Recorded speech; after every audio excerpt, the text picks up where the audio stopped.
The silver shuttle descended through Nexuria's pink-orange atmosphere, its human occupant gripping the controls tightly. Commander Lee took a deep breath as the landing systems engaged. After 5 years of distant communication, humanity was about to meet the Nexorians face-to-face. The craft settled onto a smooth landing pad made of some crystalline material that sparkled under the light of 2 distant suns. Lee checked his translator device once more before opening the hatch. The air smelled sweet, like flowers and metal. "Systems normal," he reported back to Earth Mission Control. "Beginning first contact protocol." Lee stepped onto alien soil, his boots making a light ringing sound against the crystal surface. Ahead stood a welcoming party of Nexorians, tall beings with shimmering skin that shifted colors like oil on water. Their bodies were humanoid but more slender, with 4 arms and large expressive eyes. At their center stood one who was clearly their leader. She wore an elaborate headdress of moving crystal fragments that hovered around her head without touching it. Her skin pulsed with deeper, richer colors than the others. "Welcome to Nexuria, human representative," she said, her words processed through Lee's translator with only a slight delay. "I am Queen Era, sovereign of the Nexorian people." Lee bowed deeply, as instructed by his diplomatic training. "Queen Era, I bring greetings from Earth. I am Commander Lee, chosen to represent humanity in this historic meeting." The Queen's skin flickered with blue patterns, curiosity, according to Lee's briefing materials. "You have traveled very far. Your determination to reach us speaks well of your species. The journey was worth every moment to meet such an advanced civilization," Lee replied. Queen Era gestured toward a towering structure in the distance that seemed to be made of living crystal. "Come, we have prepared a welcome ceremony." As they walked, Lee noticed how the other Nexorians watched him with unblinking eyes. Some reached out with their lower arms, not quite touching him, but sensing the air around his body. "They have never seen a human before," Queen Era explained. "Your biology fascinates them. We have studied your transmissions for decades, but seeing you in person is different." The path to the Crystal Palace was lined with plants that moved like animals, turning to track their movement. Small flying creatures with transparent wings darted overhead, emitting soft musical tones. "Your world is beautiful," Lee said sincerely. "And yet we have heard that Earth has beauties of its own. Oceans, forests, mountains of ice and fire. We would very much like to see these someday." Lee smiled. "That's why I'm here. To discuss how our worlds might share knowledge, and perhaps even visit each other someday." They entered the palace, where the walls seemed alive with pulsing light. The room they entered was circular, with a pool of glowing liquid at its center. Around it stood more Nexorians, these wearing what appeared to be formal attire, living ornaments that crawled across their bodies in geometric patterns. "These are my advisors and council members," Queen Era said. "They will join us for the welcome feast." An older Nexorian with silvery skin approached. "I am Elder Min. For many cycles I have studied human communications. Your species is young but remarkably adaptable." "Thank you, Elder Min," Lee responded. "We have much to learn from the Nexorians." The feast consisted of foods Lee had never imagined. Fruits that changed flavor with each bite, beverages that shifted color as they were consumed. His medical team had assured him that Nexorian food was compatible with human biology, though the experience was nothing like eating on Earth. As they ate, Lee explained humanity's hopes for the future: technological exchange, cultural understanding, and eventually, a formal alliance between their worlds. Queen Era listened intently. "These are ambitious goals. What does Earth hope to gain from such an alliance?" "Knowledge, friendship, and security," Lee answered honestly. "The universe is vast and largely unknown to us. Having allies among the stars would bring comfort to my people." "And what would you offer in return?" asked a counselor named June, his tone skeptical. Lee had prepared for this question. "Humanity offers new perspectives. While we may be less advanced technologically, We excel at creative problem-solving and adaptation. We've survived on a planet with constantly changing conditions and evolved to thrive in almost any environment. Queen Era's skin pulsed with golden light. This is true. We have observed how quickly humans advance. In just a few centuries, you moved from simple machines to space travel. We seek unity between our worlds, Lee continued, a sharing of strengths. The room fell suddenly silent. The Nexorians exchanged glances, their skin colors shifting rapidly between patterns. Unity. Queen Era repeated, her voice higher pitched than before. You propose unity between Nexorians and humans. Lee nodded, uncertain why this had caused such a reaction. Yes, a diplomatic unity. An alliance. Elder Min whispered something to Queen Era, who responded with flashing patterns across her skin. Commander Lee, the Queen finally said, in our culture, a proposal of unity carries significant meaning. It suggests not merely diplomatic relations, but a deep biological and cultural merging. Lee felt himself flush. I apologize for any confusion. I meant no offense. No offense is taken, Queen Era assured him. In fact, your bold proposal is intriguing. No other species has ever suggested unity with Nexorians. Most find us too different, too alien. Difference is what makes alliance valuable, Lee offered. If we were the same, we would have little to offer each other. Queen Era's skin rippled with what Lee's training suggested was pleasure or approval. Well said, Commander. Perhaps we should explore what this unity might entail. As the evening continued, Lee realized his simple diplomatic mission had just become much more complex. The Nexorians clearly believed he had proposed something far more intimate than a standard alliance. Before he could clarify further, alarms suddenly sounded throughout the Crystal Palace. What's happening? Lee asked, standing quickly. Queen Era's skin darkened with concern. A rare plasma storm approaches. They are dangerous even to Nexorians. Lee saw his chance to demonstrate human usefulness. Perhaps I can help. On Earth, we have experience with severe storms. The Queen studied him with new interest. Then come, human. Show us what your species can offer in times of crisis.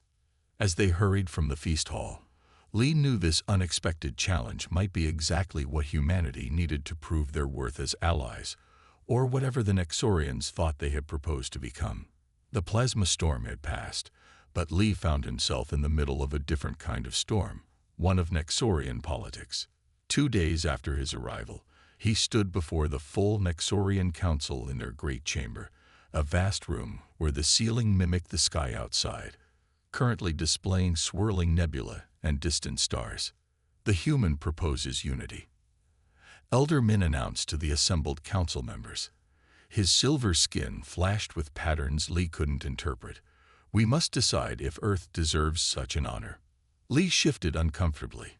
Despite his attempts to clarify that he merely meant a standard diplomatic alliance, the Nexorians continued to believe he had proposed something far more significant. His translator had failed to catch the cultural nuance. In Nexorian society, unity referred to an intimate biological and spiritual merging between species, something that had only happened 3 times in their 50,000-year history. A counselor named Ta stood, his bronze skin darkening with emotion. Humans are barely space-capable. They have existed as a technological society for less than 1,000 years. How can they possibly comprehend what unity with Nexorians would mean? That is precisely why they interest me, Queen Era countered. Her 4 arms were positioned in what Lee had learned was a stance of royal authority. Their accelerated development suggests adaptive potential we have not seen before. Lee cleared his throat. If I may speak. The human will be silent during council deliberations, snapped Counselor June, who had been skeptical from the beginning. This is not how things are done. Queen Era tilted her head. Let him speak. If we consider unity, we should hear his voice. With a nervous glance around the chamber, Lee stepped forward. I appreciate your consideration of Earth as a partner. While I may have misunderstood the exact nature of unity in your culture, I believe our species can benefit from close cooperation. Humans may be young compared to Nexorians, but we offer fresh perspectives. Counselor Song, who had not spoken before, rose gracefully. Her pearlescent skin shifted in thoughtful patterns. The human speaks well, but words are merely vibrations in air. What do humans truly offer Nexoria that we cannot provide ourselves? Before Lee could answer, alarms blared throughout the chamber. A Nexorian technician rushed in, skin flashing urgent red patterns. The environmental system for the eastern habitats is failing. Temperature regulation collapsing in sectors 7 through 12. The council erupted in concerned tones. The eastern habitats housed thousands of Nexorian young, who required precise environmental conditions to develop properly. How long until critical failure? Demanded Queen Era. 20 minutes at most, the technician replied. The backup systems are not responding. Lee stepped forward. Let me help. On Earth, we often face system failures in harsh environments. Adaptation is our specialty. Counselor June's skin darkened. This is not your concern, human. Our engineers will take too long to assemble, Queen Era interrupted. She turned to Lee. Can you truly assist? I believe so. May I see the system? Minutes later, Lee found himself rushing through crystal corridors alongside Queen Era and several engineers. They entered a vast control room where Nexorians worked frantically at console interfaces Lee didn't recognize. The primary cooling mechanism has failed, explained a young engineer named Han. The interface system won't accept manual override. Lee studied the flowing symbols on the screens. Your system is quantum-based, correct? Similar to some experimental technology on Earth. Yes, but far more advanced, Han replied. Sometimes simpler is better, Lee said, examining the physical components beneath the main console. In space missions, we learned that complex systems have complex failures. Basic redundancies often work when advanced ones fail. He spotted what looked like manual connection points. Do you have physical bypass conduits? The Nexorians exchanged glances. Yes, but they haven't been used in generations. Everything is automated now. Get them, Lee urged. I think I see a solution. While the engineers retrieved the equipment, Lee explained his plan to Queen Era. Your automated system is locked in a feedback loop. We can create a manual pathway for the cooling mechanism, essentially building a temporary bridge around the damaged section. When the engineers returned with components that resembled crystalline ropes and connectors, Lee worked alongside them, connecting the manual bypasses to key junction points he identified. His smaller human fingers proved useful for manipulating connections in tight spaces where the four-armed Nexorians couldn't easily reach. Temperature still rising, called out a technician. 16 minutes to critical. Lee worked faster, sweat beading on his forehead. The Nexorians watched with a mixture of skepticism and hope as he reconfigured their advanced technology using principles from Earth's earlier space missions. Now, he finally said, activate the secondary cooling pump, but at only 30% power. That won't be enough, objected Han. Trust me. Too much power will overload the bypass. We need to start small and increment slowly. Queen Era nodded her approval, and Han reluctantly executed the command. The screen showed an immediate response. Temperatures began to stabilize. Increase by 5% every 30 seconds, Lee instructed. The manual bypass will handle the load if we don't shock it. The Nexorians followed his directions, and gradually the environmental systems returned to normal parameters. A cheer went up from the technicians as the emergency was averted. Back in the council chamber an hour later, the mood had shifted dramatically. Counselor Song regarded Lee with newfound respect. Your quick thinking saved many young ones today, she acknowledged. Perhaps humans do have something to offer Nexoria after all. Counselor June remained skeptical. One lucky solution does not prove compatibility for unity. Not lucky. Adaptable, corrected Queen Era.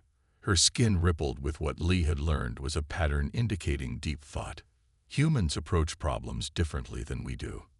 Our technology becomes more advanced, but our thinking grows more rigid. Perhaps this is why the drift has been hunting us so successfully. Lee's attention sharpened.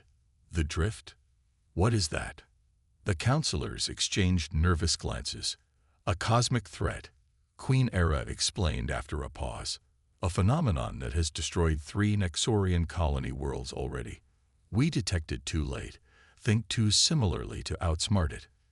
Is this why you're considering closer relations with other species? Lee asked. Queen Era's skin displayed a pattern Lee hadn't seen before. Yes. We believed unity with a compatible species might be our salvation. Few showed promise, until we observed humans. Lee understood now why his accidental proposal had been taken so seriously. The Nexorians weren't just looking for allies, they were looking for survival partners. Commander Lee, Queen Era announced formally, I propose a series of compatibility trials. If you succeed, we will consider your proposal of unity more seriously. If you fail, you return to Earth with basic trade agreements only. The Council murmured their assent. Lee realized he was being tested not just as a diplomat, but as a representative of humanity's potential value to the Nexorian species. He bowed deeply. I accept your challenge, Queen Era. As he straightened, he caught her skin shimmering with a pattern he recognized as hope. Morning sunlight streamed through the crystal walls of Lee's quarters, waking him from a restless sleep. Today would begin the first of 3 compatibility trials set by Queen Era.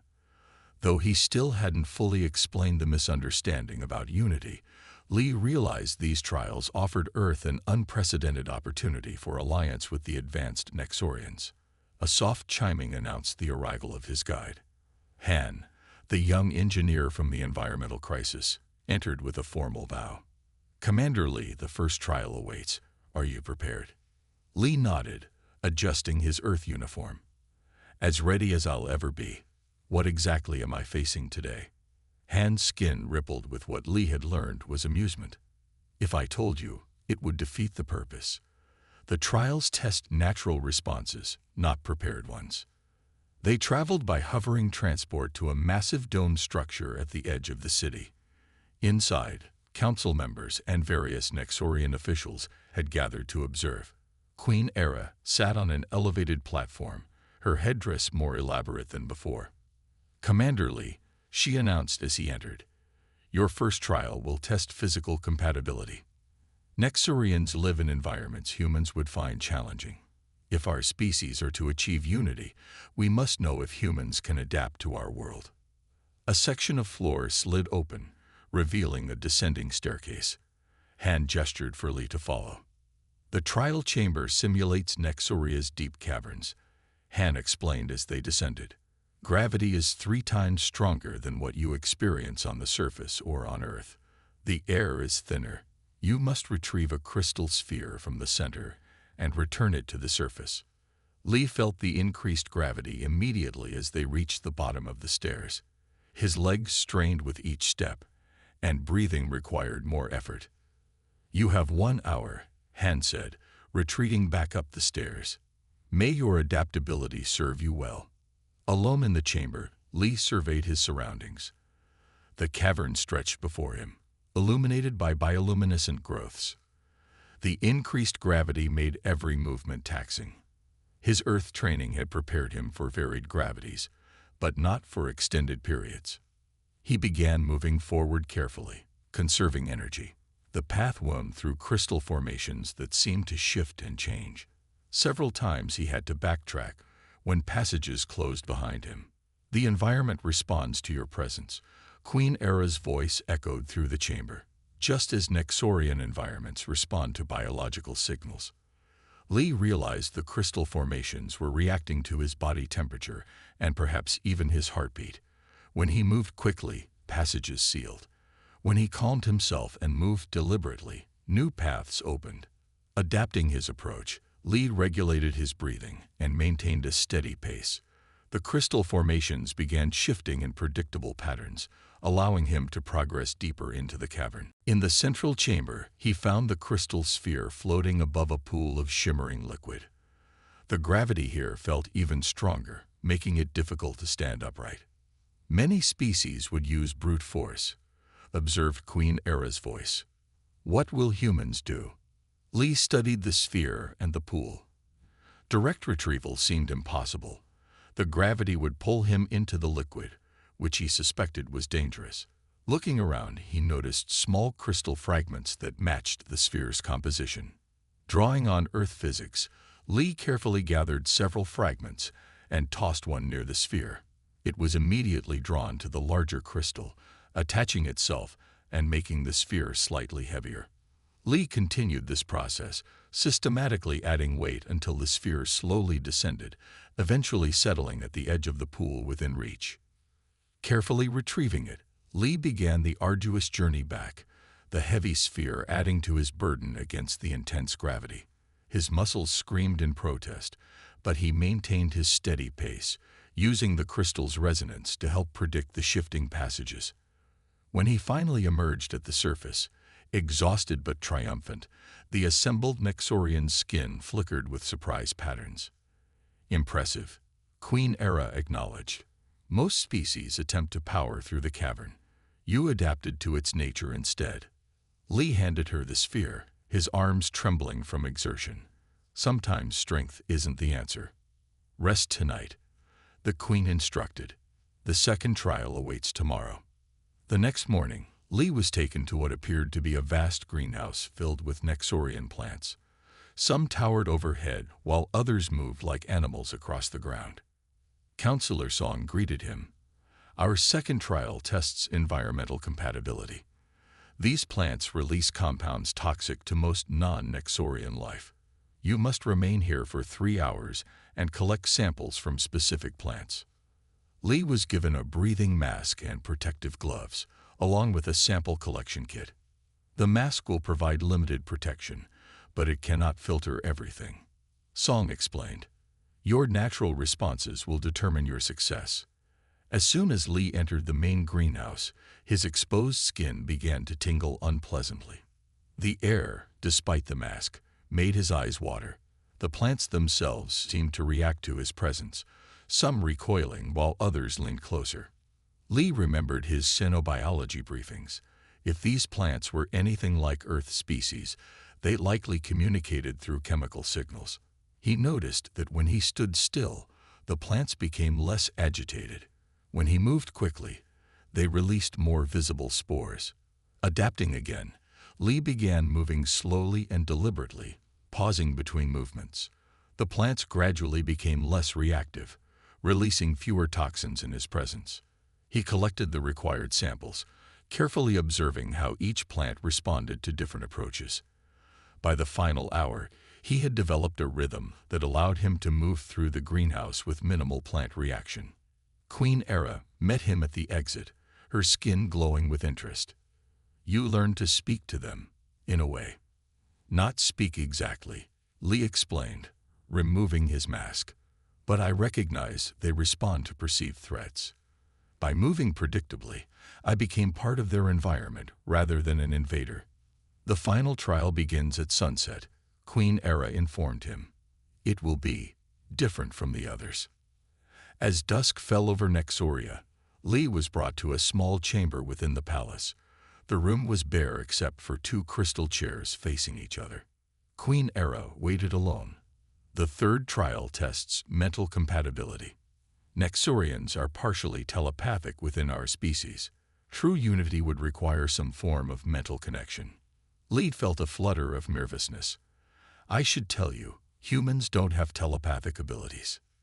We understand this, she replied. But we must determine if your mind can withstand contact with ours. Many species find the experience overwhelming. They sat facing each other. Queen Era placed a small crystal device between them. This will create a temporary bridge between our minds, she explained. I will attempt to share a single memory. Your task is simply to receive it without rejection. Lee nodded, unsure what to expect. The Queen activated the crystal, which began to glow softly. At first, Lee felt nothing.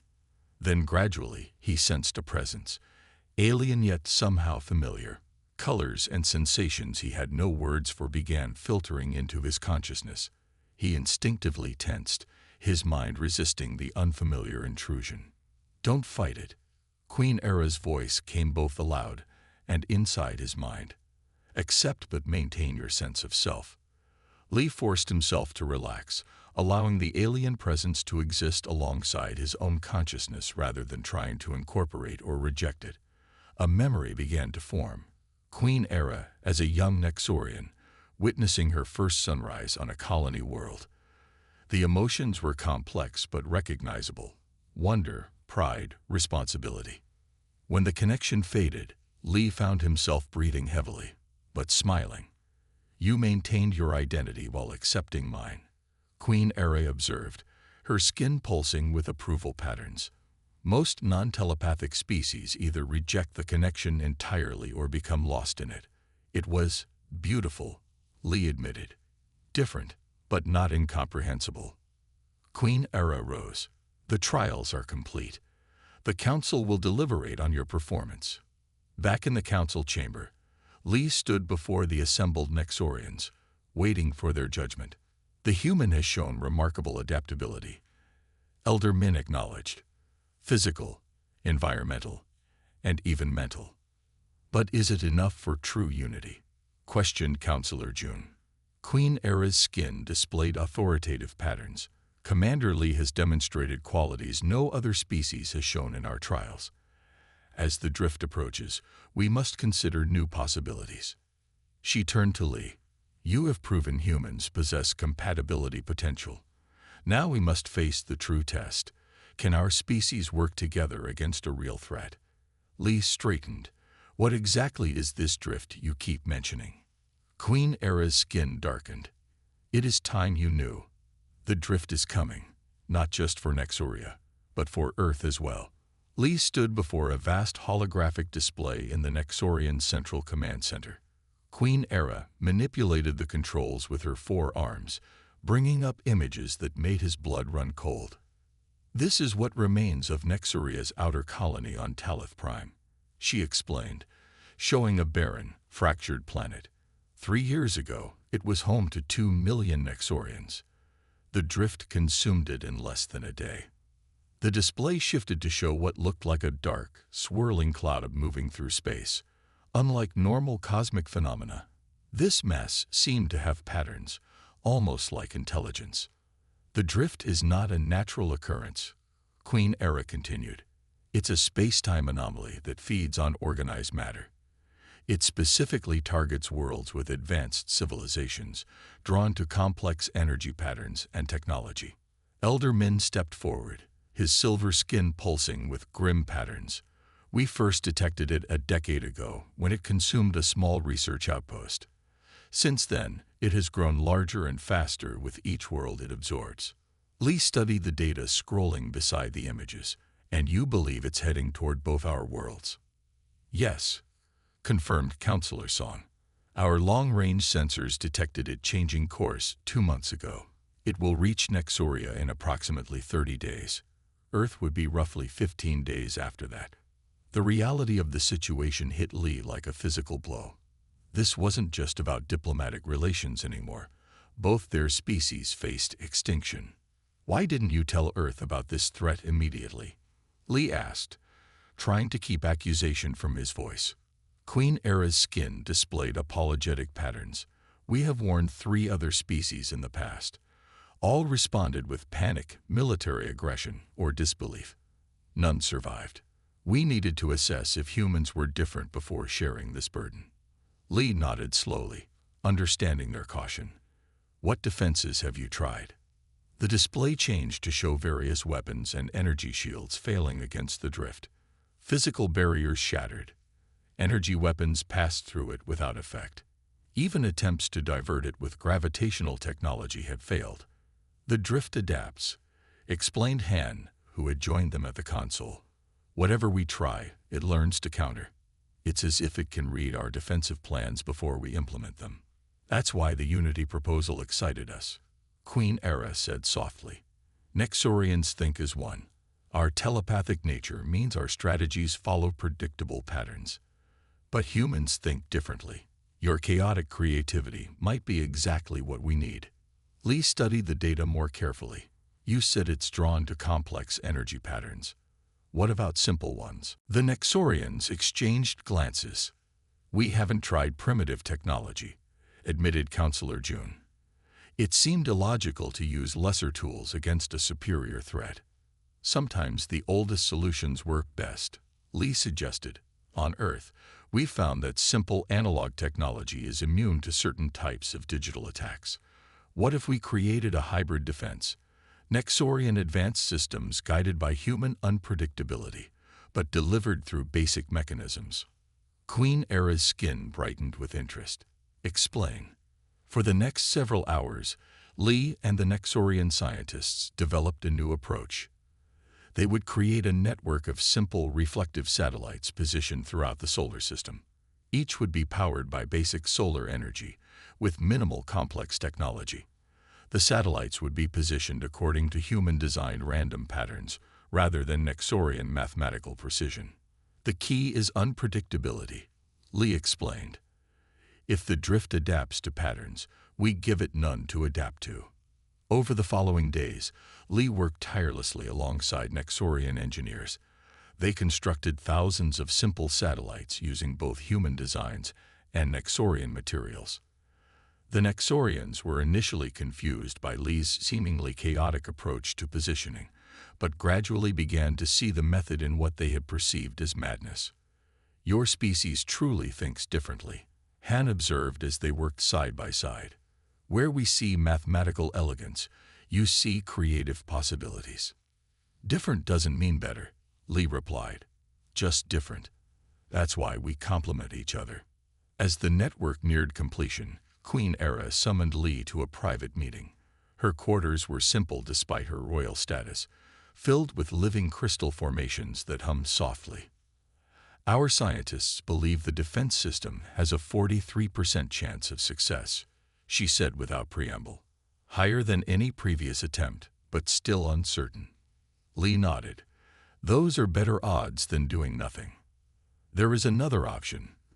The Queen continued, her skin displaying patterns Lee had never seen before. True unity. I'm not sure I understand, Lee admitted. Queen Era's four hands gestured to a small crystal device, similar to the one from their telepathic trial. In Nexorian history, 3 times we have joined with another species in biological and mental union. It is not a merging that erases either species, but a connection that allows direct sharing of thought and ability. Like a permanent version of our telepathy trial, Lee asked. Similar, but deeper. If we were truly unified, I could guide our defenses with Nexorian precision, while you could infuse them with human unpredictability. Not just in design, but in real-time response. Lee took a deep breath. This would be between just you and me, or our entire species.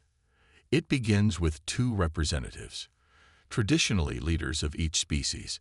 If successful and desired by both worlds, it can extend further. Her skin rippled with hesitation.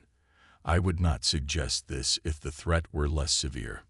Lee thought of Earth, of his family, friends, and the billions of humans who knew nothing of the danger approaching them. He thought of the Nexorians, an ancient and beautiful civilization facing extinction. What would this unity require? He asked finally. A ceremonial exchange and the use of our most sacred technology, she explained.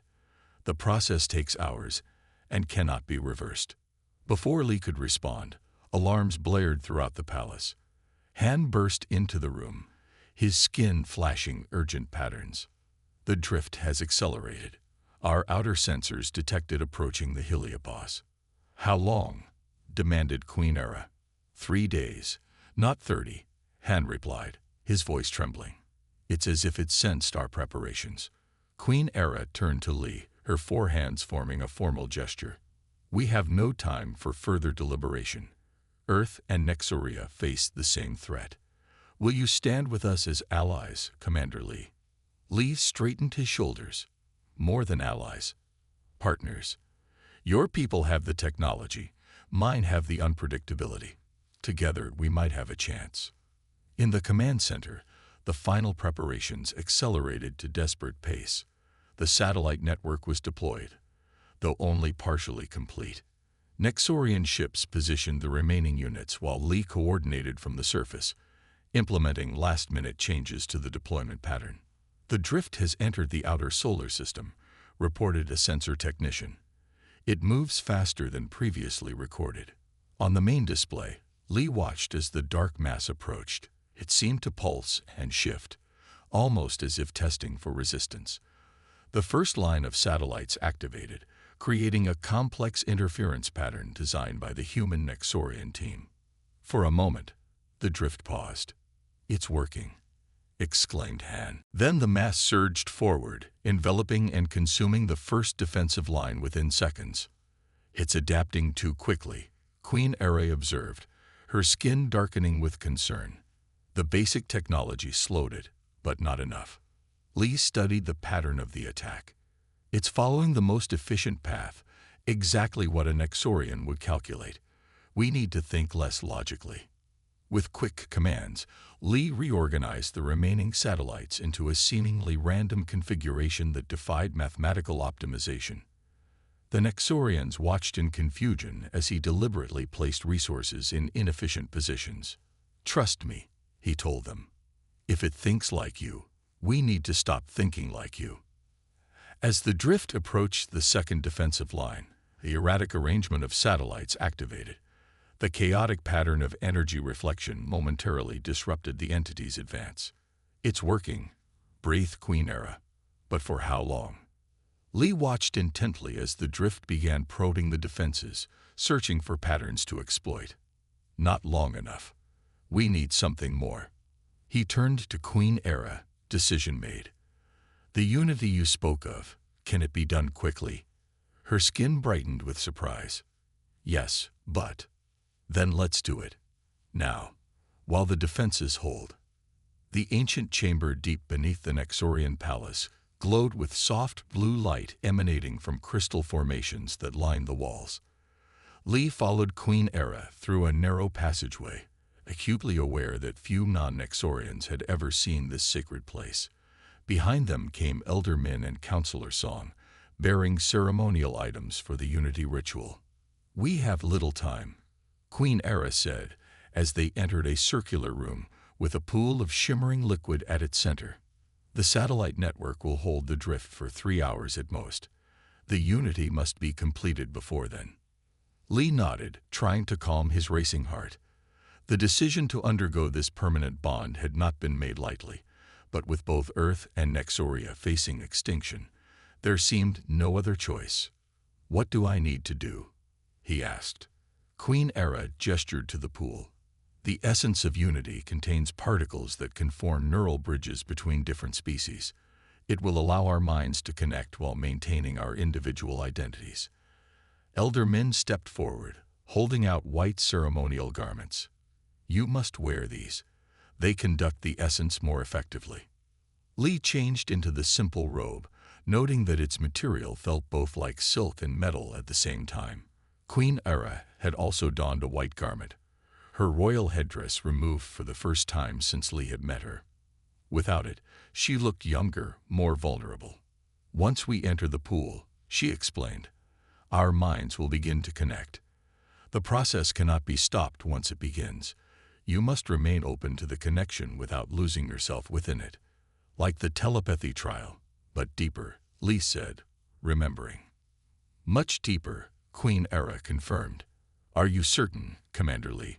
This goes beyond diplomatic duty." Lee thought of Earth, of mountain ranges, and oceans he might never see again, of family and friends who would never understand what he had done to save them. Then he looked at Queen Era, whose people faced the same extinction. "I'm certain," he said firmly. As they prepared to enter the pool, the entire chamber trembled.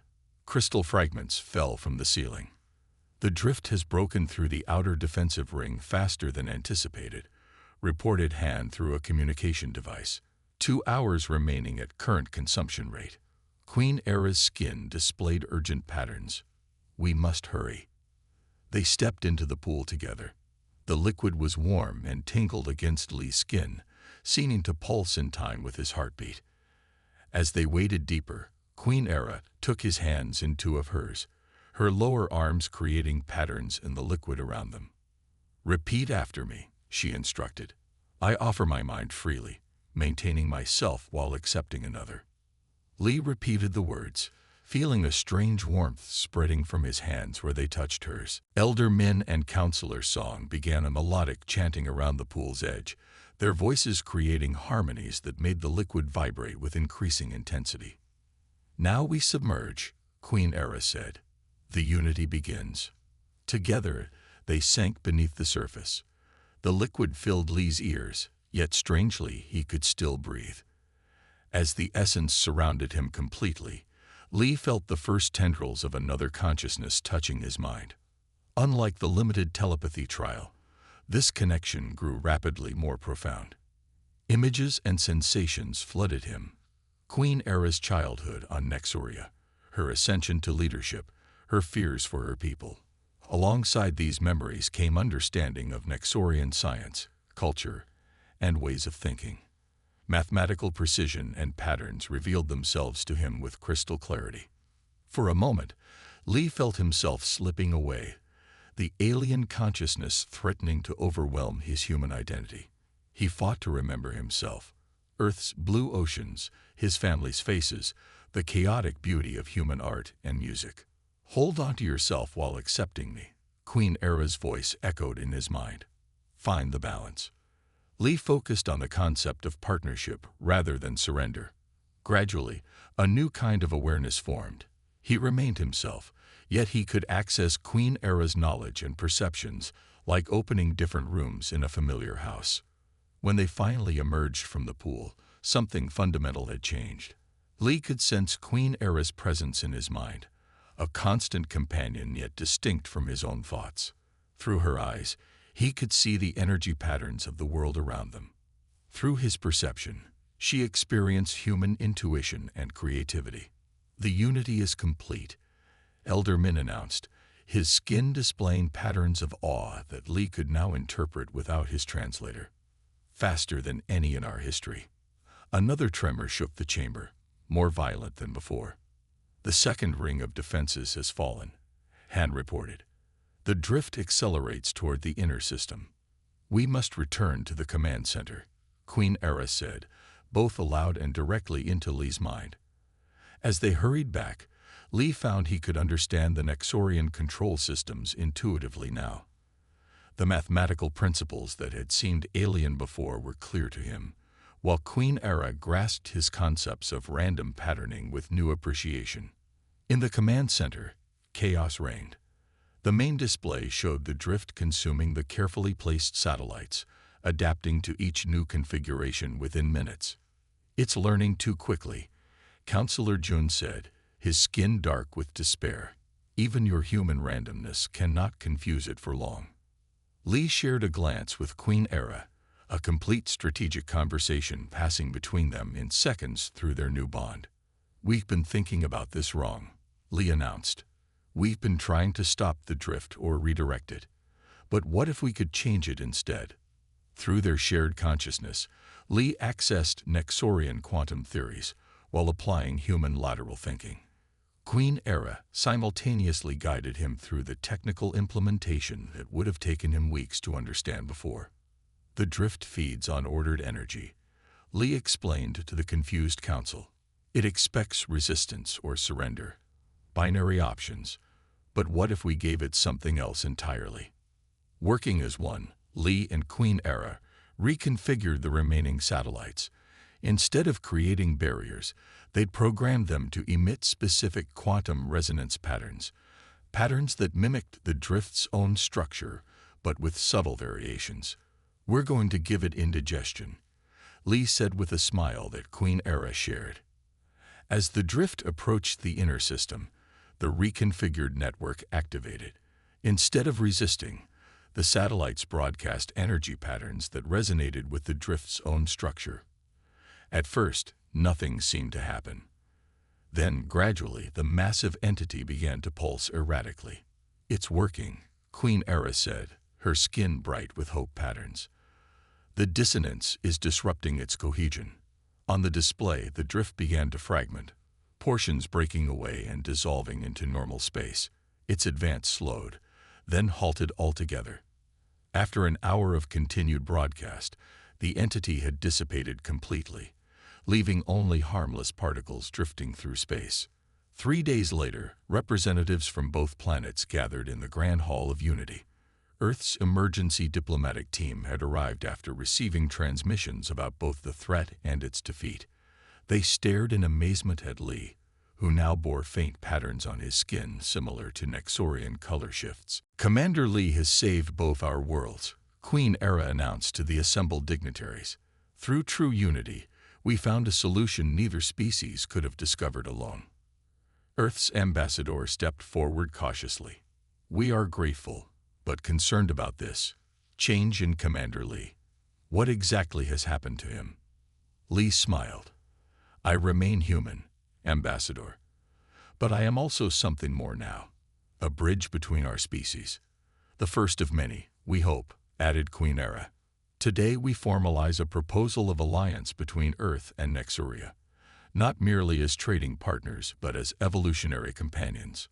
As the ceremony proceeded, Lee felt a deep contentment through his bond with Queen Era.